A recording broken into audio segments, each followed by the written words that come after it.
to worship you and to honor you, Lord God. Patuloy niyo po kaming samahan, Ama, sa pakikinig ng inyong salita. At samahan niyo rin po ang inyong lingkod, Panginoon, para maipahatid sa amin ang mga nais mong maipahatid sa amin, Panginoon. Maingat po naming ibinabalik sa inyo ang papuri, pagsamba. Ito po ang aming dalangin sa pangalan ni Jesus.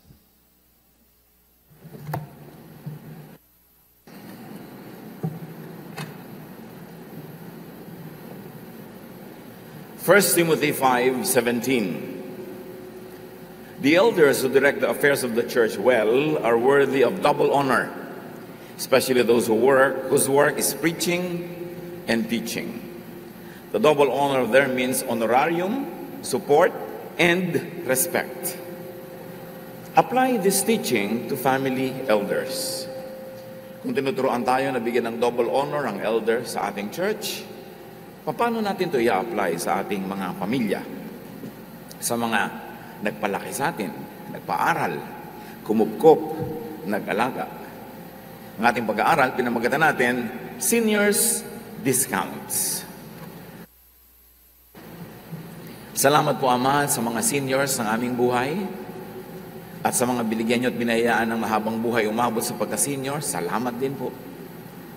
Turuan nyo kami, Panginoon, na unawain ang iyong mga aral ukol sa pagtanda at sa aming pagtrato sa matatanda, maging sa aming paghahanda sa sariling pagtanda ng bawat isa. Be our teacher, be our guide. In the name of Jesus, your Son, we pray with thanksgiving. Seniors discounts. Seniors are exempted in our country from 12% VAT, and they get 20% discounts on most purchases. Masarap tumanda sa Pilipinas, lalo kung meron kang pambili. Para mabigyan ka ng discount, siyempre may pambili ka muna dapat. But seniors have other well-earned discounts. Aside from tax, aside from discounts at grocery stores, etc. Dahil sa accomplishment ng mga tumanda na, sa kanilang mga naging sakripisyo, sa kanilang mga pag-aalaga, seniors should be exempted from and enjoy discounts in financial worry when they're already old. Hindi na dapat kasama sa kanilang mga pinapasan yung mga alalahanin, mga bayarin, mga gastos. And the security, the financial security of seniors could come from insurance, from savings, investments, at kung ano-ano pa. Hindi pa masyadong uso sa mga seniors ngayon yung mag-insure noong bata pa sila. Kaya mas kausap natin dito yung mga bata pa ngayon na magiging senior sigurado kung hindi malalagot agad ang hininga. Kaya ang mensahe natin para sa senior, hindi lang para sa kanila kasi lahat magiging senior o lahat tayo ngayon may senior sa ating pamilya. Mahalaga na merong investments at savings. At sa mga hindi pa senior, bago maging senior, mag-invest na. Ngayon na, agad. Kasi kung senior ka na, medyo late na para doon pa magsimula na mag-invest. Dapat, kung gusto mong umani ng mangga, magtanim ka na maaga kasi matagal yun bago mamunga. Hindi yung gagraduate ka na sa buhay na ito bukas, ngayon ka pala magtatanim. Iba na ang aani nun. Ecclesiastes 11:2, hatiin sa 7, sa 8 ang kalakal mo pagkat di mo masisiguro kung ano ang kasamaang mangyayari sa mundo. So hindi lang tayo pinag-i-invest sa isa, mag-invest sa 2, 3, 4, 5, 6, 7 hanggang 8. Iba-iba. So you invest in goods, you invest in people, you invest in goodwill, you invest everywhere because you don't know which of those investments will yield fruit in your life when you need them most. When you're old, when you get sick, when you begin to be weak, and you need a lot of help and you have to spend on a lot of issues. So plant in early life to harvest at senior time. And keep planting from the earliest to the last hour. Pagka meron ng huwisyo, meron ng lakas, meron ng talino, may kakaya na magsimula na magtanim, mag-invest, maghanap buhay, kumita. At huwag tumigil kumita hanggang nabubuhay at hanggang kaya ng katawan kasi hanggang kahuli-hulihang hininga gagastos ang tao. In fact, malaki pa nga ang gastos pagkalagot na pagkalagot ng hininga. Maraming gastusan. So dapat patuloy ang ating pagtatanim. Ecclesiastes 11:6. Sow your seed or plant your seed in the morning. And at evening let your hands not be idle, for you do not know which will succeed, whether this or that, or whether both will do equally well. Sabi, bukod sa ang aga-aga mong gumising at nagtanim ka na, tapos ka na magtanim, mainit na yung araw, hindi ka na pwede magtanim, gumawa ka naman ibang mga trabaho, mag-weave ka, manahi ka, magawa ka ng wood carving, do something, umimbento ka ng app, benta mo, yayaman ka. Sabi ganun, huwag lang isa. Kaya nga sa pamilya, mahirap yung isa lang kumikita tapos maraming gumagastos. Yun ang isang kumikita, ang itinuturo, marami ka pa dapat ibang pagkakitaan eh. Para mas relax kapag tanda. Halos 90% ng problema ng matanda, pera. Kaya mahalaga, inaayos yun habang bata pa. Meanwhile, sa mga matanda na hindi na magagawa, dapat ngayon mag-double time yung mga bata pa, mga anak nila, mga apo, para matakpan nila yung kulang ng mga matatanda nila. At sa sarili nilang pagtanda, ngayon pa lang, maghanda na. Invest in relationships. Invest in goodwill. Invest in goods. Hindi lang pera, produkto ang investment. Yung ding nakikisama tayo, nakikitungo, nakipagmamabutihan sa mga tao, magandang investment din yun. Although hindi natin ginagawang makisama para mag-invest na tumubo, pero whether you like it or not, it will become an investment. Or, it will not be an investment if you never invested. Malaking kamalian na maging malupit, maramot sa mga bata. Lalo't anak mo, lalo't apo mo, pamangkin mo. Kasi pagdating ng panahon, pagka ang buhay mo ay nasa 5 o'clock, 5:30 ng hapon, malapit ng lumubog ang araw sa iyong buhay, yung mga bata nung araw, sila yung nasa 11 o'clock a.m., 12 noon, katanghalian tapat, sila yung kalakasan habang papahina ka. Kung ang itinanim mo doon ay pagkamuhi sa'yo, galit sa'yo, inis sa'yo, ano ang inaasahan mong kalinga mula sa kanila sa iyong pagtanda? Hindi naman lahat ng ginagawa mo ng mabuti, sumusukli din ng mabuti. Pero kaya nga, damihan mo ang gagawa ng mabuti. Invest in 6, 7, 8, not only products but also people. Huwag doon lang sa paborito mo, doon ka na lamang nagmahal, siya na lamang ang tinulungan mo. Paano kung hindi siya tumanaw pagdating ng panahon? O mabait siya, pero ang napangasawa niya ay asawa from hell. At tinuturuan niya yung asawa niya, nakalimutan ka kahit ikaw ang nagtaguyod sa kanya nung bata siya. Or, ang bait-bait niya, bait-bait ang asawa niya, pero bigla sila kinain ng pateng. Wala rin. Kaya marami ka dapat na ini-investan sa buhay. Kumbaga yung bahay na maraming haligi, mas matibay kaysa isa lang, bahay yun ng kalapati. Pero yung marami kang haligi, mas matibay ka. Natidiskartihan ang pagtanda. Lalo't bata ka pa ngayon. Ang mahalaga lang maging conscious about it. At sa mga anak, mga apo, be productive and fruitful. Para sa iyo at para sa iyong magulang.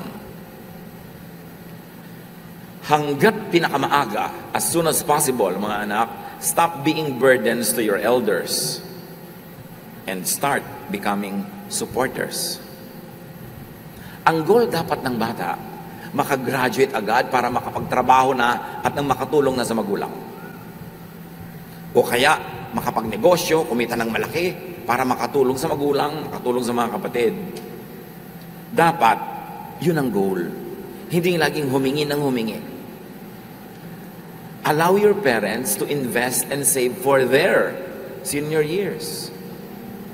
Kapag ang anak ay matino, maalalahanin sa magulang, matipid, masipag, hindi palahingi at hindi maluho, ang totoo noon ay pinapayagan mo at binibigyan mo ng space yung magulang mo na mag-save naman para sa sarili niyang pagtanda. Pero yung pinag-aaral ka na, gusto mo pa yung telepono mo, dinig sa buwan. Gusto mo pa yung mga damit mo, sobrang mahal. Yung parang yung lalabas ka ng bahay, may concert ka. Yung gusto mo lahat ng gadgets mo, the latest.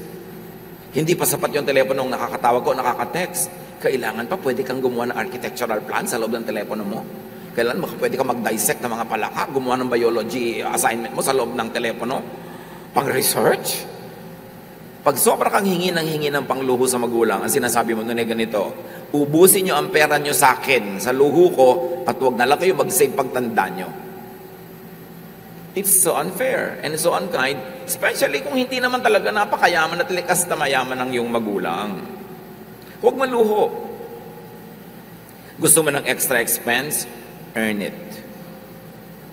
Gusto mo makabili ka ng magandang gadget? Mag-part-time job ka. Wala po akong oras. Anong wala? According to studies, ang average Filipino, 4 hours every day sa social media. 4! Kung magpa-part-time job ka lang na 100 per hour, so 50 pesos per hour, di 2 to 400 pesos yun a day. Hindi yung uubusin mo na yung oras mo sa mga libangan, mga ganyan-ganyan, hindi ka pa nga kumikita. Wala ka pang kinikita. Gusto mo pa mahal. Kaya dapat lumagay sa lugar. At dapat ang mga kabataan, hindi yung, wow, ang ganda ng phone mo. Wow, ang ganda ng bag mo. Dapat, wow, ang laki ng entrega mo sa magulang mo. Huy, mas malaki entrega ko. Wow, ang galing natin. Dapat ganon. Hindi yung pataasan ng takong ng sapatos sa talaga namang nanggagaliitin na yung ugat. Nadadapa tuloy, nasusubsob na ospital. Gastos na naman ng magulang. Kailangan ang mga bata nagpapaligsahan sa pagiging mabuting anak, hindi sa pagiging maluho.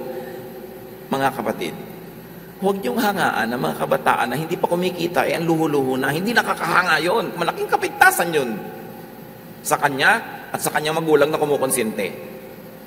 Kailangan turuan ng mga bata ng mga pagsisikap.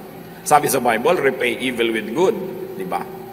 E di lalo namang repay good with better, with the best. How do you repay your parents for being good to you? You conserve the resources.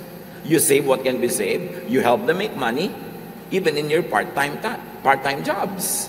Hindi yung harap na sila kasi paulit-ulit ka, pabagsak-bagsak, pa-shift-shift, palipat-lipat ng course. Hindi naman sila namumunga ng pera. Hindi naman sila namumulot niyan. So be sensible and be sensitive to your parents. Marami pang mga exceptions sa mga matatanda na dapat may discount na sila or exempted sa responsibility for children and grandchildren. Dapat pagka ang anak is above 23, 24 na, hindi ka na masyadong dalahin ang magulang mo. Ikaw na nagsisimulang magdala sa sarili mo at tumulong sa magulang. At lalong-lalo naman, ang mga magulang hindi na dapat nag-aalaga ng apo. Huwag nang bigyan ng mga alagain, pasanin, alalahanin. Kaya importante sa mga anak, magpakatino. Huwag yung kung ano-ano mga dangerous sports, dangerous activities ang ginagawa nyo. Tapos pag nabali ang buto nyo, aalagaan kayo ng matanda hanggang kayo na rin tumanda. Dapat na-reverse. May role reversal ang magulang at bata. Habang bata pa ang anak at mahina, inaalagaan ng magulang. Pero pagka ang magulang naman ang tumanda at humina, ang anak naman ang nag-aalaga. Paano maaalagaan ng magulang mo kung naputo lang dalawa mong kamay dahil sa kalalaro mo ng kung ano-anong mga dangerous games? Hindi bali sana kung talaga namang napaka-valid na aksidente yung nangyari. Pero may mga aksidente pwede namang iwasan eh. Yung don't engage in very dangerous sports. Think of how your parents will react kung bigla kayo nabaldado. Bukod dun sa madudurog ang puso nila, malulungkot sila, yung mag-aalaga pa sila, gagastos pa sila. And there can never be a role reversal if you become invalid. Hanggang sa wakas ikaw nga alagaan. Dapat ang goal ng bata, iingatan ko ang sarili ko para hindi ako kailangan maging alagain ng magulang ko. Iingatan ko ang puri ko para hindi nakakatatlong abortion na ako. Binabayaran ng nanay ko, wala naman discount kasi hindi ako senior. Yung hindi ganitong kung ano-ano ng mga ginawa ko sa buhay, ang dami-dami kong anak, wala naman akong pambili ng gatas, magulang ko na naman. Dapat nagpapakatino para ang magulang magka-chance na magpahinga at ma-enjoy ang kanilang senior years. So behave. Take care of yourself so you don't become alagain. And kung may anak na ang mga anak, take care of your own children. Ang lolo at lola dapat nag-aalaga lang ng apo pag nakukyutan sila. Pag gusto nila. Pero pagpapalitan na ng diaper, kayo na yon, hindi na dapat lola. Pagka ang kulit-kulitan ng bata, kayo na yon, hindi na lola. Inalagaan na kayo, hindi pa ba sapat yun? Papaalagaan nyo pa ang mga anak nyo sa kanila. Kailan pa sila magpapahinga? Ephesians 6:2-3, igalang mo ang iyong ama't ina. Ito ang unang utos na may kalakip na pangako. Magiging maganda at mahaba ang iyong buhay sa lupa pag ito'y ginawa mo. At ang paggalang, hindi lang opo, opo, verbal lang yon. May paggalang sa kilos. At yun ay, huwag mo silang pahirapan. Huwag mong bigyan ng alalahanin. Pagaanin mo ang buhay, huwag pabigatin. Yun ang mas mataas na uri ng paggalang sa magulang. Kasama sa paggalang na yan, ang huwag silang obligahin na mamahala pa rin ng bahay, ng buhay, ng kabuhayan. Kasi may edad na kayo. Kung kapisan nyo sa bahay ang inyong mga magulang at kayo above 25, medyo, lalo above 30 na, kayo dapat na nag-iisip ng mga bayarin, kuryente, tubig, internet, bla bla bla. Pag may nasisirang bubong, gripo, kayo nagpapaayos para sila mapahinga na. Kasi nung maliit pa kayo, sila na gumawa niyan eh. Kailan pa magkakaroon ng role reversals? 1 Timothy 5:3-4, igalang mo ang mga biyudang wala ng ibang maaasahan sa buhay. Lalo't kung biyudang yon ay nanay mo. Subalit kung ang isang biyuda ay may mga anak o apo, sila ang unang dapat kumalinga sa kanya bilang pagtanaw ng utang na loob, sapagkat ito ang nakalulugod sa Diyos. Siyempre, pwedeng i-applyan sa biyudo. Sino mang magulang, tiyo o tiya na nag-alaga sa'yo, tumulong kahit full-time o part-time nung araw, meron tayong pananagutan at tumanaw at tayo naman ang mag-alaga sa kanila sa panahon ng kanilang pangangailangan. Kung minsan taga-probinsya ka, titira ka sa bahay ng tiya para mag-aral, kahit hindi kanya lubusang pinag-aral, pinatira ka lang, binigyan ka ng space, ituturing mo rin yung magulang, tatanaw ka rin. Lahat ng anak, pinakain, pinalaki, ginabayan, tinulungan, pinatira, kinubko, pinag-aral at iba pa, ay marapat tumanaw ng utang na loob at magsukli sa mga seniors. Hindi dapat nililimot yun. Hindi dapat magmamaang-maangan, nagtetengang kawali o nagpapalusot pagka involved na yung pag-aalaga o paggasto sa senior. Uso kasi sa maraming pamilya. Kaya tatay, kaya nanay ang may sakit, o tiya o tiyong tumulong, kung sino yung nagsimulang maging matulungin, lagi na lang siyang na-assign na ganon. Kung sino yung sa simula pa lang irresponsable, nag-aabot, nagbibigay, yung iba, magmamaang-maangan na. At sasabihin pa ng iba, si ate na lang bahala sa nanay, wala naman siyang asawa, matandang dalaga na siya. Yun nga matandang dalaga, walang asawa, walang anak, pagtanda nun, kailangan nun ng maraming savings. So dapat hindi mo laging i-assign dahil lang walang asawa at walang anak. Dapat lalong iligtas mo siya para makapag-save siya. Ikaw na may mga anak, may mga investment ka sa mga anak mo, sa asawa mo, mas maraming titingin sa iyo later on. Hindi yung pare-pareho kayong pinalaki, pinakain, tapos isa, dalawa lamang gumagastos. Yung iba nagpapalusot, sasabihin, kasi walang-wala kami.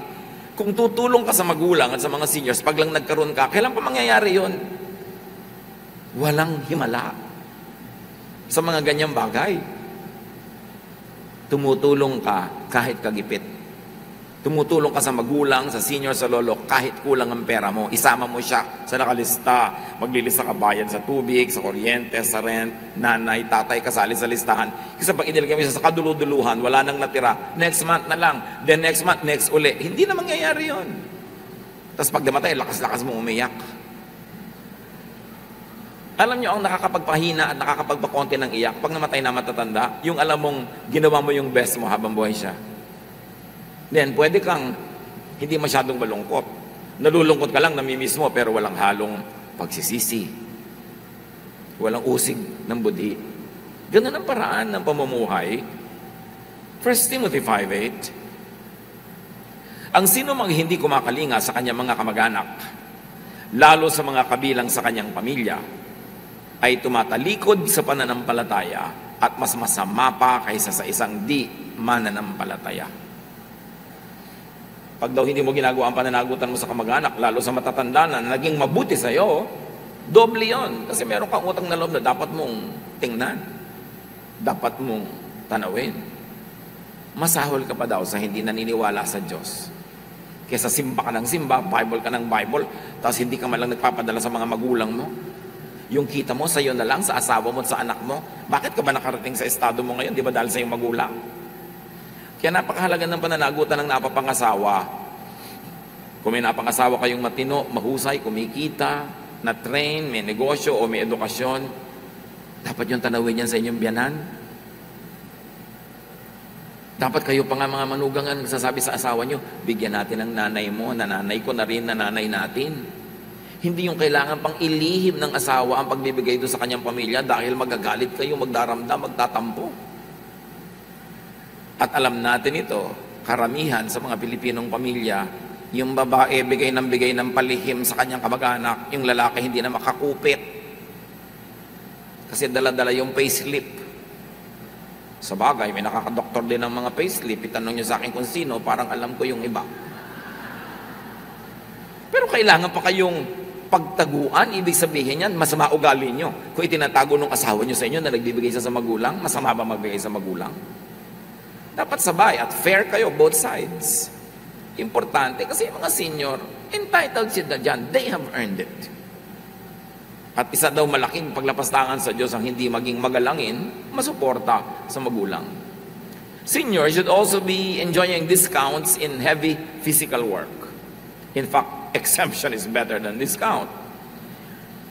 Kawawa naman yung iba, ang tanda-tanda na, kubang-kuba pa rin sa pagtatrabaho. Hindi nag-graduate. Ang pahinga na lang talaga, kamatayan. Gusto niyo ba yun? Kaya lang napahinga dahil nalagot ang hininga. Talagang nakahinga. Kasi hindi nahihinga. Kailangan makaranas man ng pahinga habang humihinga pa. Paghandaan ang pagtanda mo. At ang mga elders, pagtanda nila, dahil marami itong physical challenges. Halimbawa, meron naman kayong pribilehyo at may pera magpapagawa ng bahay, huwag naman sobrang matarik na hagdan. Yung mga ibang babae, darling, tarikan natin ng hagdan para magandang exercise. Yung pala ayaw lang niya makaakyat yung biyanan niya. Kailangan mga senyorita steps. May mga bahay na ipinapagawa ng mga anak na parang wala silang balak na yung mga magulang nila kup-kupin doon pagdating ng araw. Kung nagpapagawa kayo ng bahay, luwagan nyo yung sala sa baba kung may second floor para kung tumanda kayo o may matanda kayo sa pamilya, pwede silang doon matulog sa sala. Lagyan nyo lang ng konting division. Hindi nila kailangang umakyat. Tatanda At kung merong may sakit sa pamilya, lalo may matanda, magpundar kayo ng wheelchair. Hindi ganun kamahal. Mas mahal ang cellphone kaysa sa wheelchair. Bakit pinapayagan yung matatanda ay nagkukunyapit sa mga tamtak, sa mga alambre, kung saan-saan para lang makalakad? Hindi ba siya pwedeng wheelchair? Which means, yung bahay nyo, lagyan nyo mga rampa. Kung may bahay kayo. Di ba? Lagyan nyo ng rampa. At kung kayo yayamanin, lagyan ng elevator. Hindi biro. Pwede. Ang elevator, 1.2M. Magkaka-elevator kayo. Kaya lang yung bahay nyo, bungalow, problema kung saan pupunta yung elevator. Pero, hindi naman imposible Kotse, gano'n ang halaga. Bakit? Kung may mga matatanda kayo, both sides, sa asawa mo at saka sa'yo, hindi nyo ba gustong maginhawa sila makaakyat manaog sa bahay nyo? At saka, kung hindi man sila, tatanda kayo Yung mga iba kung magpagawa ng bahay, kahit may pera, parang walang paghahanda sa pagtanda. Kaya ang hirap-hirap at miserableng tumanda. Ang banyo dapat maluluwag, yung kakasya ang wheelchair. Yung pwede mangunyapet. Hindi yun nung pumasok ka matanda sa banyo, nadulas, nabarog, nadulog ang bungo, dumugo hanggang mamatay, na-discover nyo, bukas pa. Dapat friendly sa matatanda ang mga banyo. At ito pa mga kapatid, kung meron kayong matanda sa bahay, magpunta kayo ng isang hospital bed. Kahit yung isang bed nyo sa bahay, yung hospital bed, yung tumataas ang likod, lumiliko ang tuhod. Kasi ang hirap sa may sakit, na patong-patong na kaban-kaban ng bigas ang unan niya. Para lang siya makahinga, maitaas yung ulo niya, liku-liko.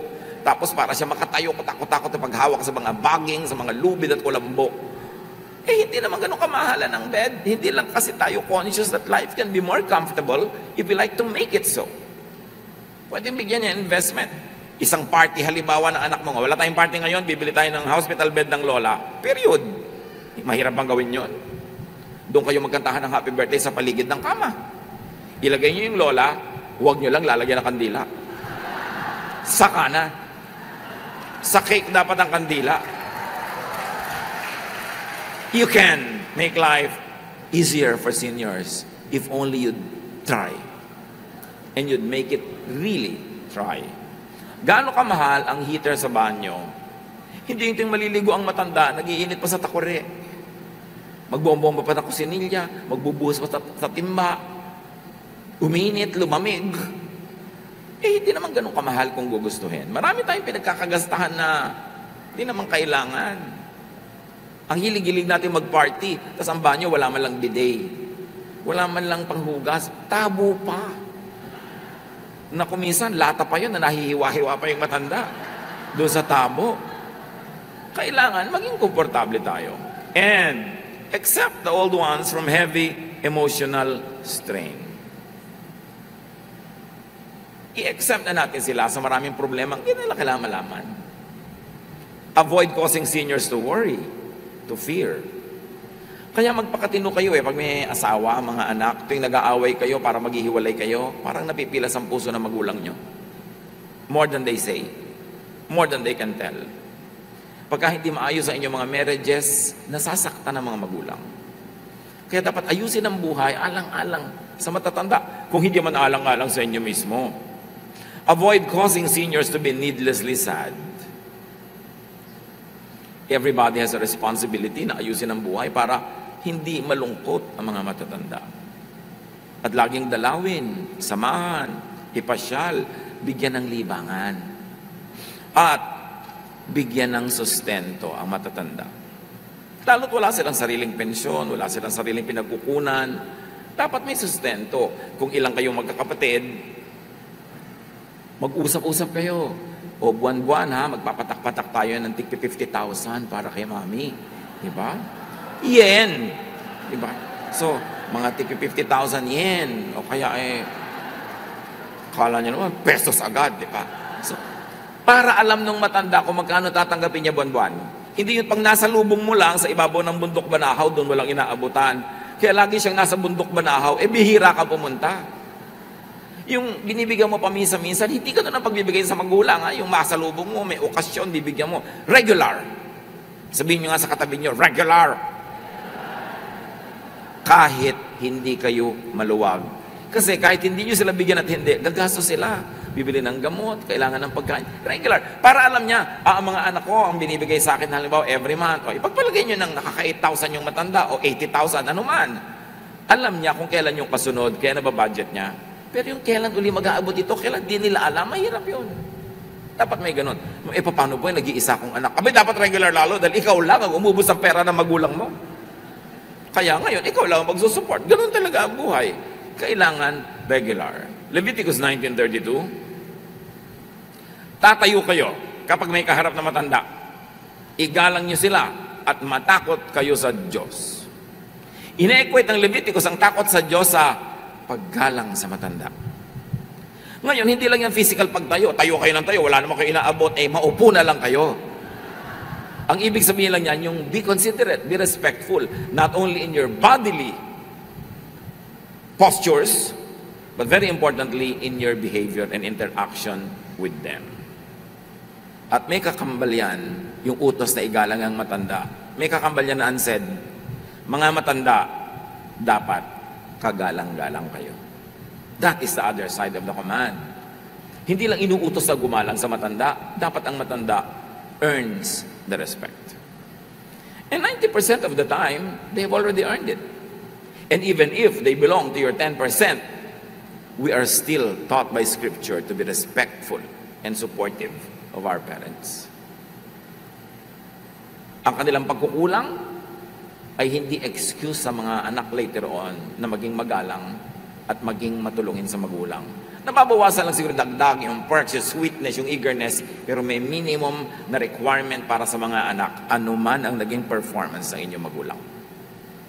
Dahil kahit hindi sila perfect, siguradong may ginawa din sila, kaya nga buhay pa kayo ngayon Mahalagang dibdibin yun.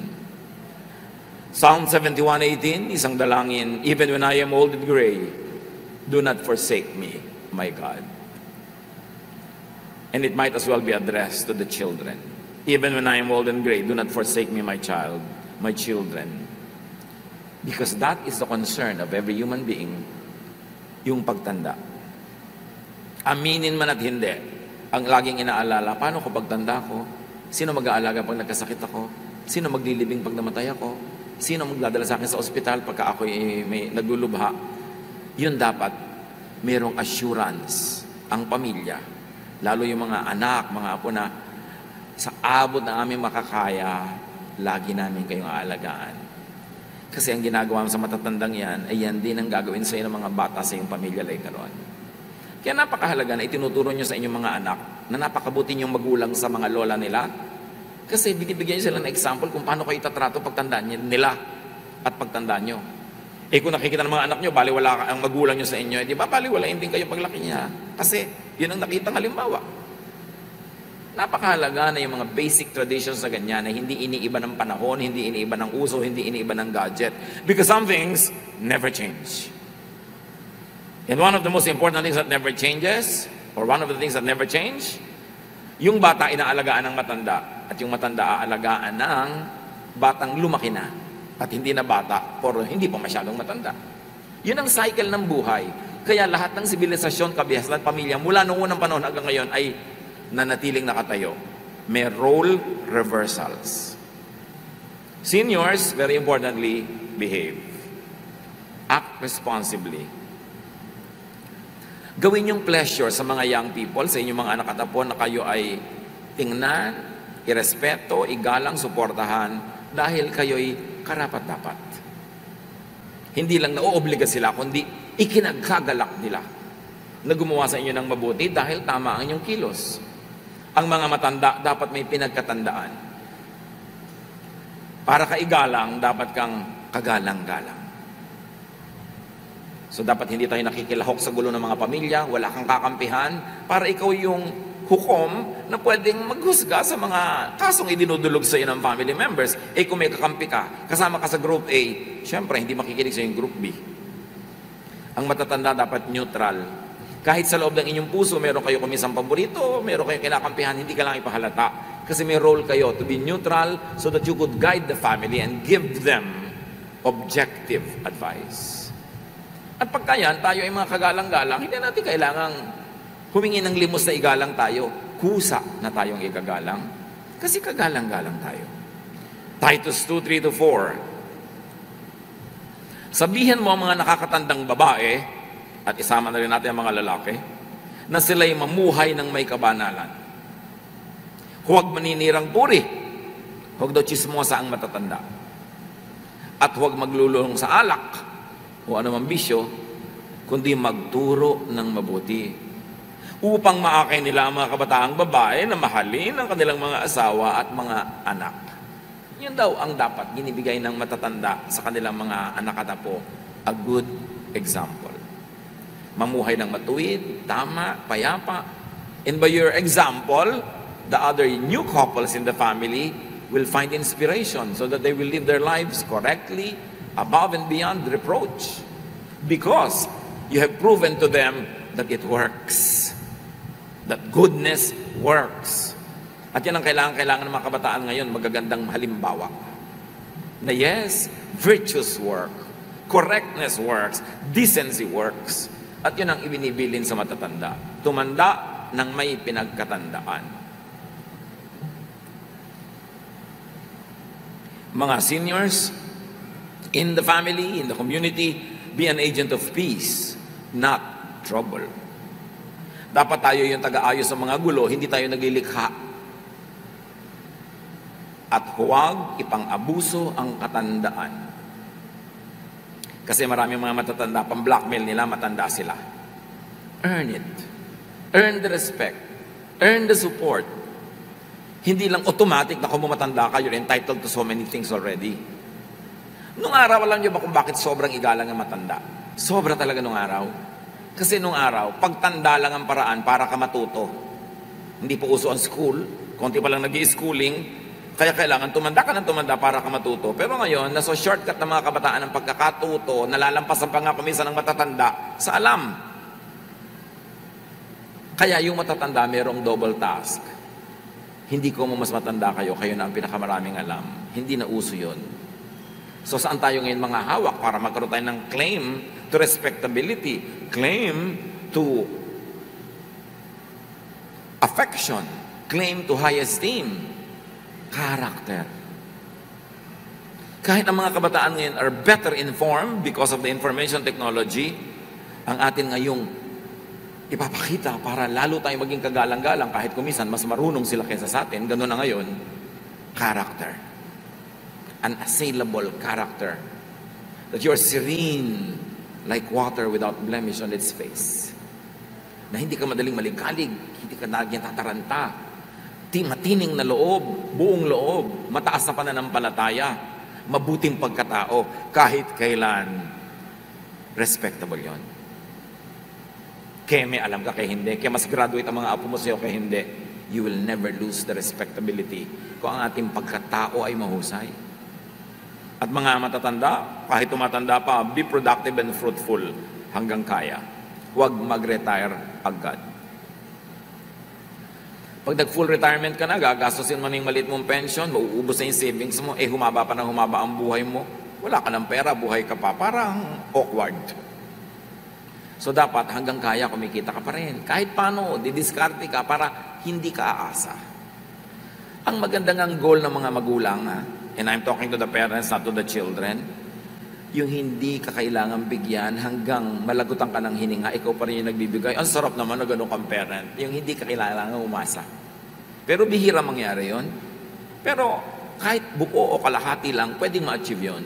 Pag patuloy tayo magiging fruitful at hindi tayo sabing, retired na ako, kayo naman bahala sa akin. Kasi kung minsan, hindi naman ganun ka-thoughtful sila tulad ng inaasahan sana natin. Kaya huwag nyo din totally ilagay ang inyong ikabubuti sa kamay kahit ng inyong mga anak at apo. Hanggang kaya ninyo, be fruitful. Makakabuti yung para sa inyo. 1 Timothy 5:17, ang matatandang pinuno ng iglesia na mahusay mamahala ay karapat-dapat tumanggap ng paggalang at kabayaran, lalo na ang mga masigasig sa pangangaral at pagtuturo ng salita ng Diyos.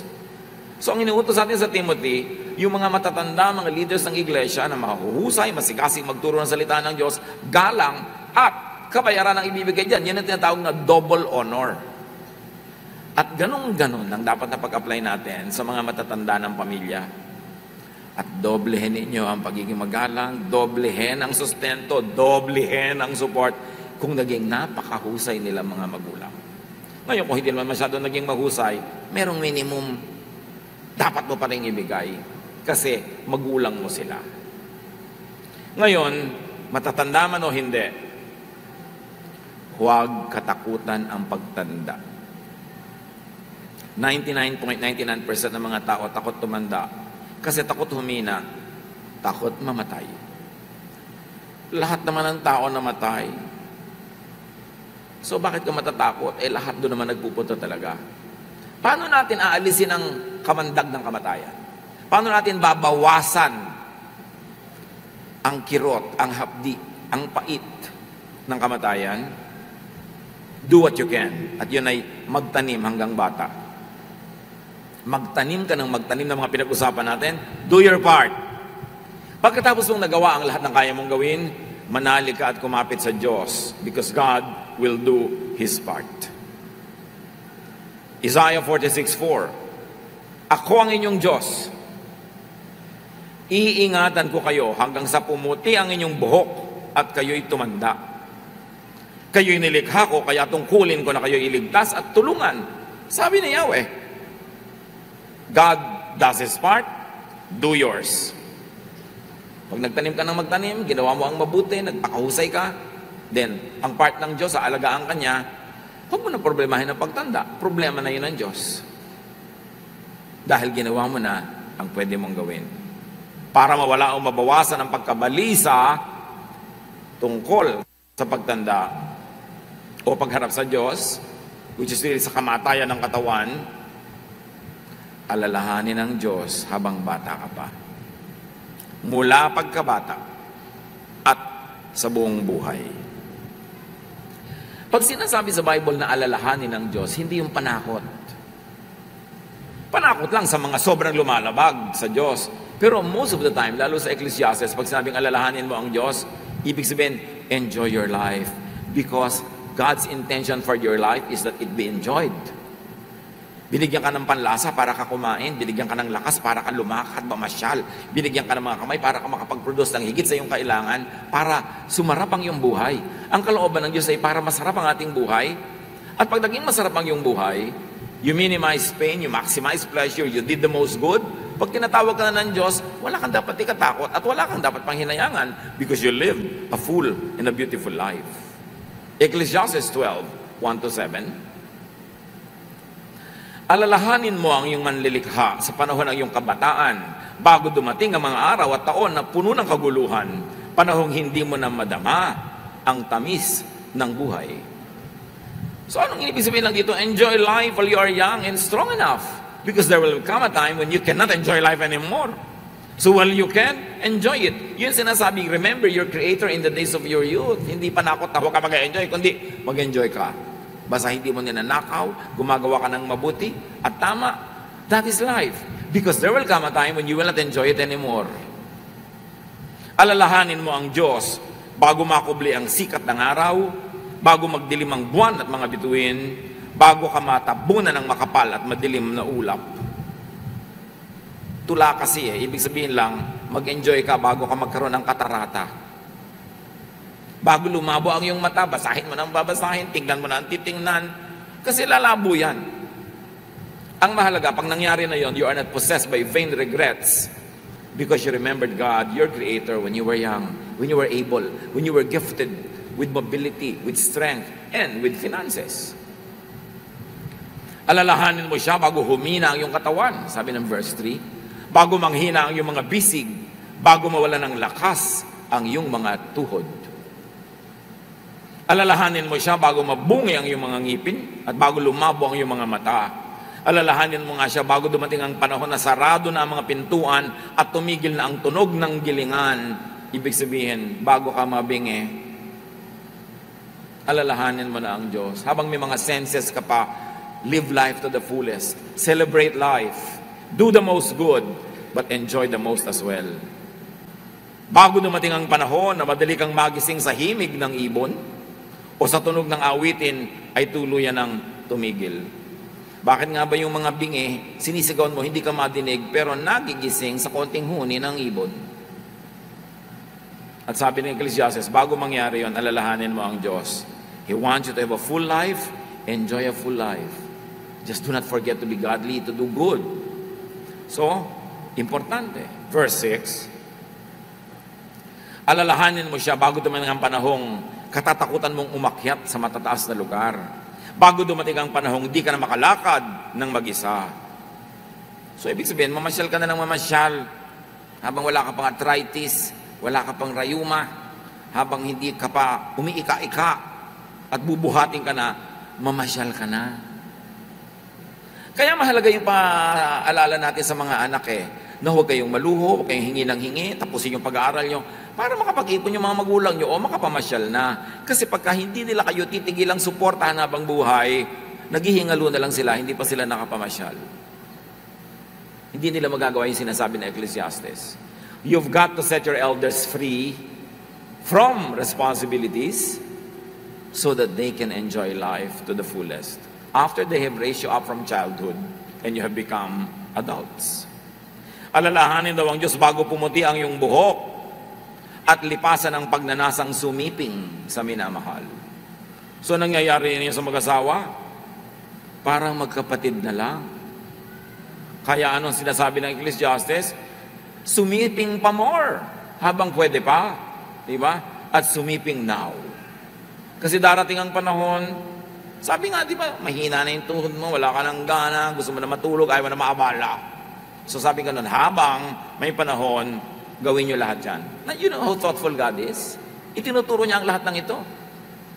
Ikinukubli lang ng maraming conservative religious people yung mga kabaitan na ito ng Diyos. Ang lagi itinuturo, mag-ayuno, magpanata, magpakahirap sa sarili. Hindi yun ang nakikita natin pag binasa mo talaga yung Bible. Darating ang araw na tayo ipupunta sa huli nating hantungan. Alalahanin mo siya bago manumbalik sa alabok ang iyong katawang lupa at ang ating hininga ay magbalik sa Diyos na may bigay nito. So anong dapat mong ikatakot sa pag-uwi sa Diyos? Sa oras ng kamatayan Humihiwalay ang espiritu, bumabalik sa Diyos, ang katawang lupa, bumabalik sa lupa. So ang inililibing natin, yung kinikremate ng iba, hindi na yun yung tao, yun lang yung katawang isinuot ng kanyang espiritu.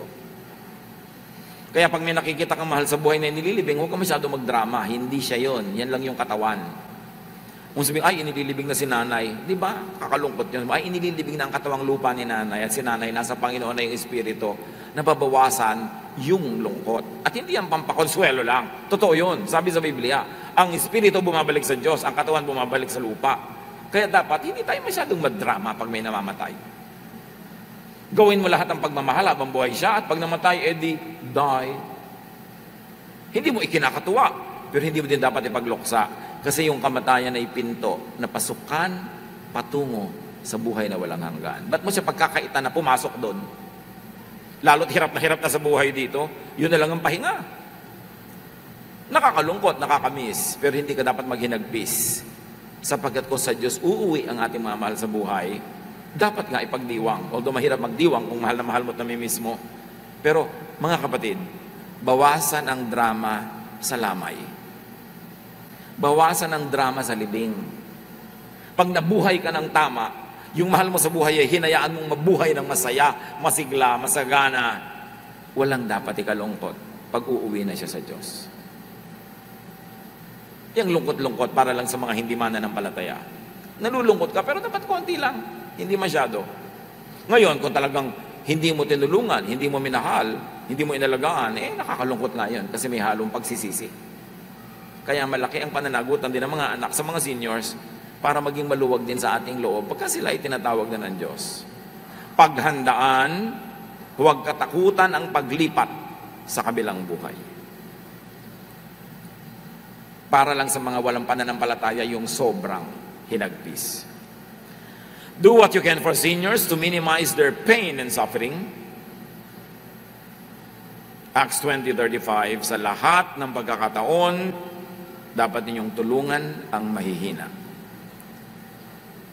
At sabi sa 1 Timothy 5:1, huwag mong pagagalitan ng nakakatandang lalaki, kundi pagsabihan mo siya ng mahinahon na parang sarili mong ama. Nakita niyo yung konsiderasyon ng Bible sa matatanda. Kahit empleyado mo yung matandang lalaki, ikaw yung amo, sabi, ituring mo yung parang ama mo. Pwede mong pagsabihan, pero magalang. Ituring mong parang ama mo, basta matanda, kesa sa'yo. What else do you do for seniors? Maximize their comfort, their happiness, and peace of mind. Lalo't konti na lang ang nalalabing panahon sa kanila dito sa mundo, dapat pasayahin na natin. Although older doesn't mean mauunang sa makabilang buhay. There is no guarantee. Kaya nais ka dapat sa everybody. Genesis 15:15, pahahabain ko ang iyong buhay, mamamatay at ililibing kang payapa. Pangako ng Diyos sa mga taong malapit, masunurin sa Kanya. And what else do we do with seniors? Maximize their power to do the most good by setting them free from responsibilities that we should now be taking on as their children or grandchildren. Sa mga Pasko, makinig kayo. Pasko. Anong sabi ko? Kayo ang magpamasko sa matatanda, ha? Hindi dadalhin niyo yung mga anak niyo at mga apo niya sa kanya at yung matanda hindi malaman kung saan kukuha ng mga tigto 20 para mukhang marami.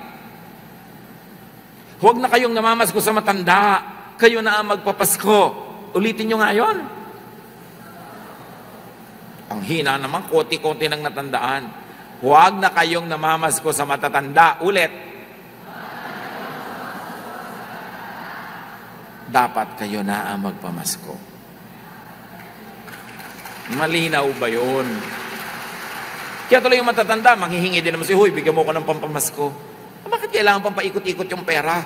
In fact, dapat hindi na namamasko. Yung punta ka ng punta, hingi ka na hingi ng pera. Unless in-invite ka.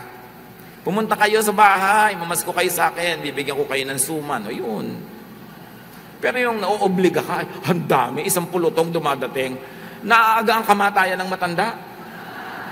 Kaya maraming namamatay pag Pasko. Stress.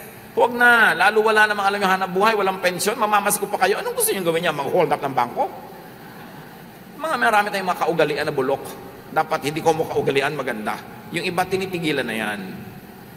Deuteronomy 5:33, mamuhay kayo ayon sa kanyang mga utos. Sa ganoon, sasagana kayo at hahaba ang buhay nyo. Ibigay sa seniors ang privilege discounts nila. Pwede bang tumayo ang mga seniors ngayon? Dali, tumayo tayo, hindi dapat yan ikinakaila. Tayo, tayo, tayo. Nasaan kayong lahat? Sino pa? Aminin, amin. Ayan, kahit hindi nyo kamag-anak, pwede nyong abutan ang mga yan. Remember, lahat kamag-anak mo, pagkaanak ka ng Diyos. Di ba? At lahat, pwede mo rin dapat hingan ng payo. Pagka nagbe-birthday kayo na matanda na, huwag niyong ililihim. Ilang taon na po kayo? 55. Aba, parang wala kang utang na loob sa Diyos na pinapahaba ang iyong buhay. Araw-araw pwedeng mamatay ang tao. Tama? So tuwing humahaba ng kada isang araw, nagpapasalamat ka. Pag nag-birthday ka, nagpapasalamat ka. Hindi mo inililihim na humaba ang buhay mo. Iyan ay ipinagmamalaki sa pangakarangalan ng Diyos kasi bawat araw, dagdag yan ng Diyos. Dapat is-celebrate. In this very crazy culture of youth, yung mga tao parang kapintasang tumanda. Yung ayaw pa magpamano dahil baka daw magmukha matanda. Ate, mukha ka talaga matanda. Kahit walang magmano sa'yo. So magpamano ka na. Hindi nadadaan niya sa mga ganong-ganong kaartihan. At kung tumanda ka pero may pinagkatandaan, marami ka natulungan, may pinalaki ka, may pinaaral ka, napakalaking karangalang tumanda. At kung tatawagin ka ng Diyos, huwag ka na mag-atubili, sumama ka na agad. Dahil masarap naman kasama ang Diyos. Hindi naman yan nakakatakot dapat. So, do not problematize old age. Old age is a gift from God to be enjoyed. It is not a problem to be solved.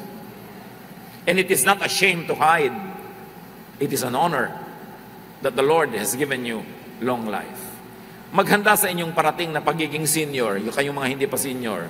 Be productive and enjoy every stage of your life. Live your life well, enjoy your senior years, and then meet your Maker. Yun talaga ang buhay. Mga kapatid, enjoy your life and enjoy your senior years.